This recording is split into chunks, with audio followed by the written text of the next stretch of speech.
ఆత్మనిర్భర్ అని solar manufacturing within the కంట్రీని promote చేసే దానికోసమని central government production linked incentives కింద గొప్ప అడుగు వేసింది. మనల్ని భాగస్వాములను చేస్తూ ఇంత మంచి లెటర్ మనకిస్తే నేను ఈ లెటర్ను పక్కన పడేసి నింటే నన్ను ఏమనిందరు, ఇదే మనుషులు నన్ను ఏమనిందరు?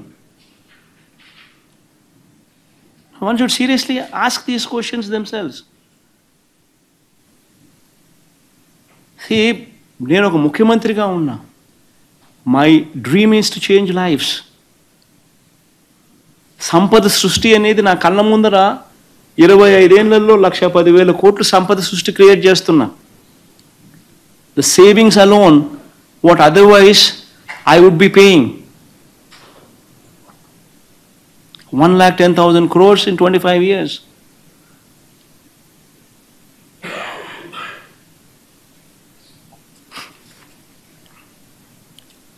In fact, ఇది ఒక రోల్ మోడల్ కేసు. ఇంకా ఆశ్చర్యం ఏమిటో తెలుసా?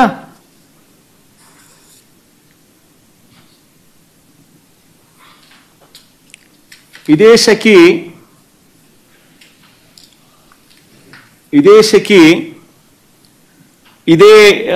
ఆత్మనిర్భర్ ప్యాకేజ్ ఈ ప్రాజెక్ట్ కింద తమిళనాడుకు, ఒరిస్సాకు, ఛత్తీస్గఢ్కు కూడా అమ్మింది.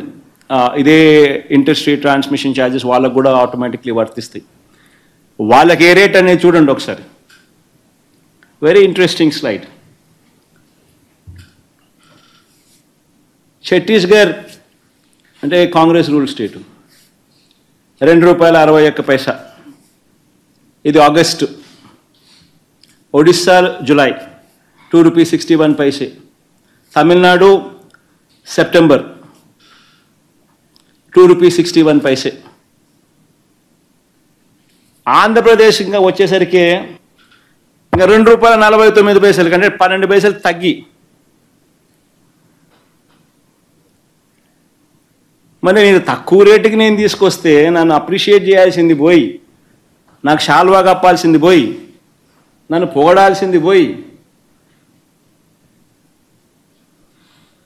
ఏంది మాటలు?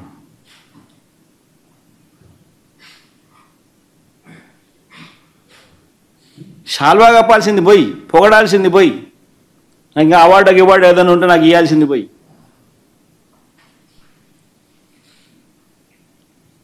చంద్రబాబు నాయుడు ఏమో ₹5.90 ఆయన అమ్ముతాడు సోలారు. విండు ₹4.84 ఆయన అమ్ముతాడు. నేను ₹2.49 నేను తెస్తా. ఒక 1750 కోట్లు తీసుకుంటే అంత పెద్ద లక్షల కోట్లలాగా ఏంటిది గొడవ? 1750 కోట్లు ఎంత చిల్లరా? ఆదాని ఏంటి, ఆ కహాని ఏంటి? ఆదాని ఏంది, కహాని ఏందంటే చూస్తానే ఉన్నారు కదా. మరి తండ్రి పదవిని అడ్డం పెట్టుకొని లక్షల కోట్లు లూటీ చేసినటువంటి మా జగనన్న సొంతంగా ఆయనే ముఖ్యమంత్రిగా ఉంటే ఇంక 2 చేతులతోనే సంపాదన, ఒక చేతితో ఉండదు. 2 చేతులు సంపాదనే కాబట్టి ఇంక ఎన్ని కోట్లైనా ఇప్పుడు అది చిల్లర ఒకటే బయటకు వచ్చింది.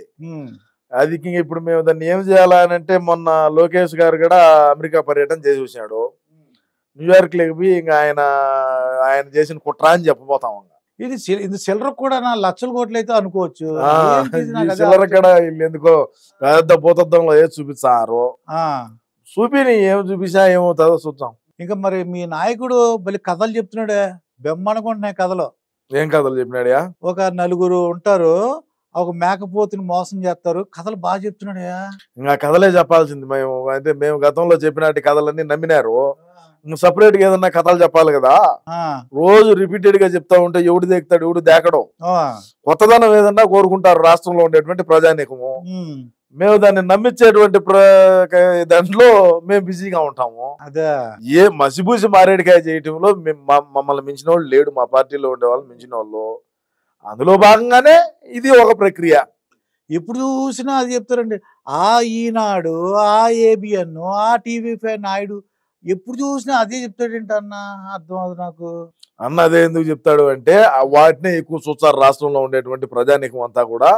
ఒక టీవీ5, ఒక ఏబిఎన్, ఇంకా ఒక టీవీ, ఇంకా ఒక టీవీ, ఈనాడు వాటిని ఎక్కువ చూస్తారు కాబట్టి, ఆంధ్రజ్యోతి వార్తాపత్రికను చూస్తారు కాబట్టి, అదేవిధంగా ఈనాడు పత్రికను చూస్తారు కాబట్టి, వాటినే ఎక్కువ చూస్తారు కాబట్టి ఈయన ఏమంటాడంటే రాష్ట్రంలో ఉండే ప్రజానీకం కూడా ఈ ఛానల్ని, ఈ వార్తాపత్రికలను ఎక్కువ నమ్ముతారు. TV5 ఏమో అది టీవీ, టీవీ అనుకో, కానీ మన పేపరు మన టీవీ దేకేవాళ్ళు లేడు.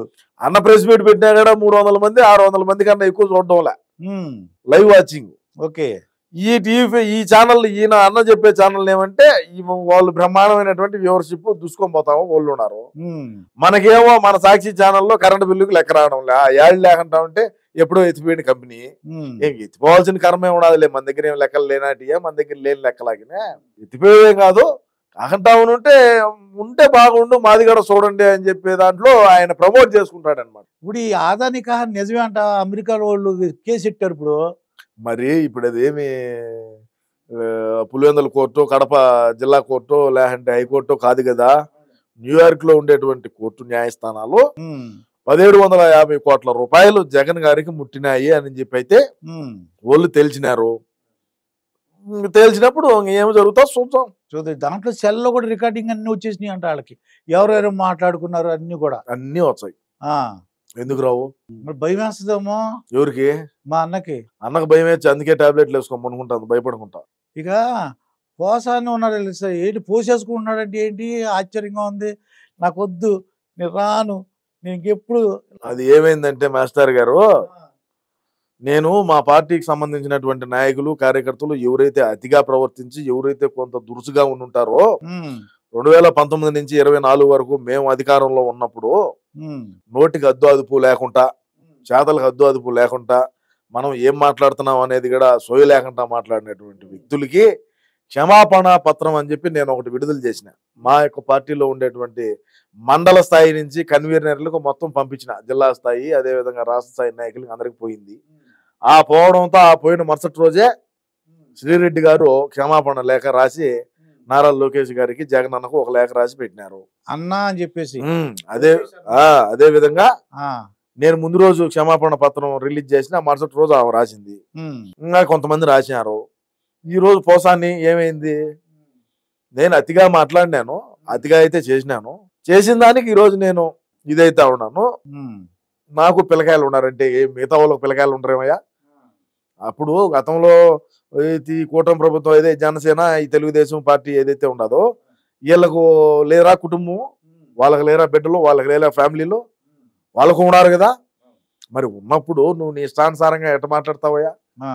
నువ్వు మాట్లాడితే ఈరోజు నా కుటుంబం ఉండదంటే వాళ్ళ కుటుంబం లేరా, వాళ్ళ ఇంట్లో ఆడవాళ్ళు ఉండరా, వాళ్ళకి బిడ్డలు ఉండరా, వాళ్ళకి ఏమి ఉండరా? మరి ఈ రోజు నీకు జ్ఞానోదయం అయిందా? ఆ రోజు అంటే నీకు కుక్కకి వేసి కుక్కకి పెడిగ్రీ వేస్తాము, పోసాని గాడికి ఏదో పదవి ఒకటి ఇచ్చాము.